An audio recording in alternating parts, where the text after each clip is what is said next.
IPAC red यानी ED ने article 32 के तहत ही क्यों खटखटाया सुप्रीम कोर्ट का दरवाजा। क्या होता है कैविएट जो ममता सरकार ने लगाया है?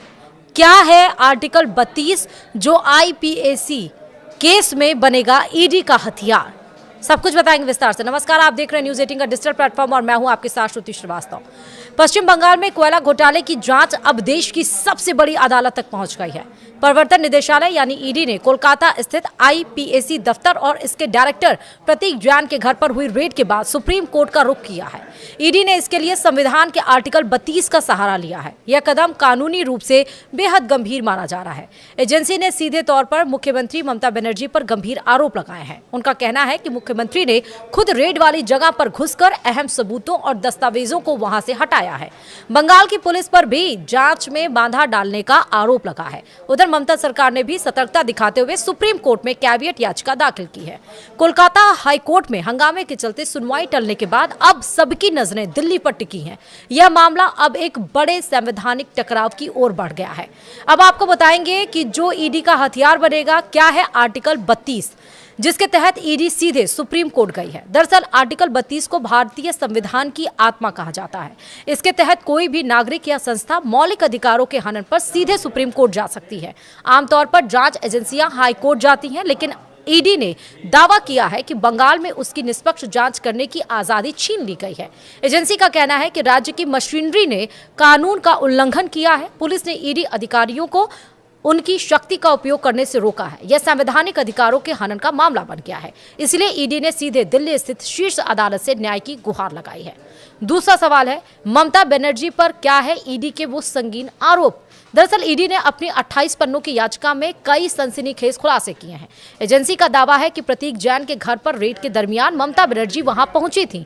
आरोप है कि उन्होंने वहां से कई महत्वपूर्ण इलेक्ट्रॉनिक डिवाइस और कागज अपने कब्जे में लिए। ईडी के अनुसार ये सबूत कोयला घोटाले की मनी ट्रेल को साबित करने के लिए बेहद जरूरी थे। एजेंसी ने ममता बनर्जी के इस कदम को जांच में सीधा दखल बताया है। मुख्यमंत्री का किसी रेड वाली लोकेशन पर जाना कानूनी रूप से विवाद का विषय बन गया है। बीजेपी ने भी इस पर सवाल उठाए हैं। सवाल ये भी है कि क्या बंगाल सरकार का कैविएट क्या है और यह क्यों लगाया गया है? दरअसल ममता सरकार को इस बात का पूरा अंदाजा था कि ईडी सुप्रीम कोर्ट जाएगी, इसलिए राज्य सरकार ने पहले ही वहां कैविएट दाखिल कर दिया। कैविएट एक प्रकार का कानूनी सुरक्षा कवच होता है। इसका सीधा मतलब है कि सुप्रीम कोर्ट बंगाल सरकार का पक्ष सुने बिना कोई आदेश नहीं देगा। यह याचिका एक तरफा कार्रवाई को रोकने के लिए लगाई जाती है। बंगाल सरकार चाहती है कि एजेंसी के दावों पर कोई भी फैसला आने से पहले उनका पक्ष सुना जाए। यह कूटनीतिक और कानूनी लड़ाई का एक महत्वपूर्ण हिस्सा बन गया है। वहीं सवाल यह भी है कि आईपैक और कोयला घोटाले का आपस में क्या है कनेक्शन? दरअसल कोयला घोटाले की जांच के दरमियान करोड़ों रुपए की मनी लॉन्ड्रिंग का पता चला है। जांच एजेंसी का दावा है कि घोटाले की बड़ी रकम एक विशेष कोल कंपनी को भेजी गई। यह कंपनी राजनीतिक सलाहकार फर्म आईपैक से जुड़ी बताई जा रही है।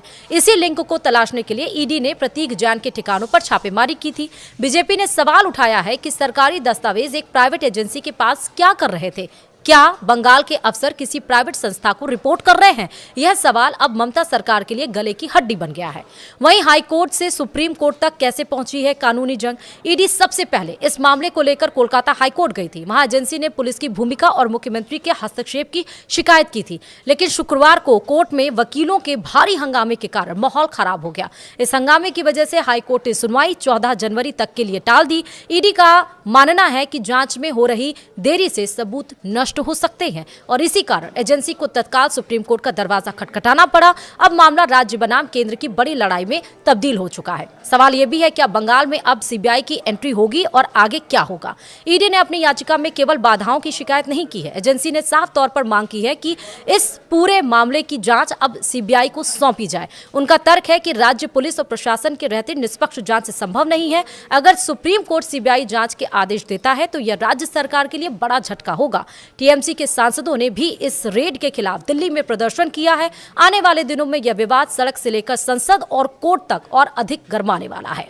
वीडियो में इतना ही। नमस्कार।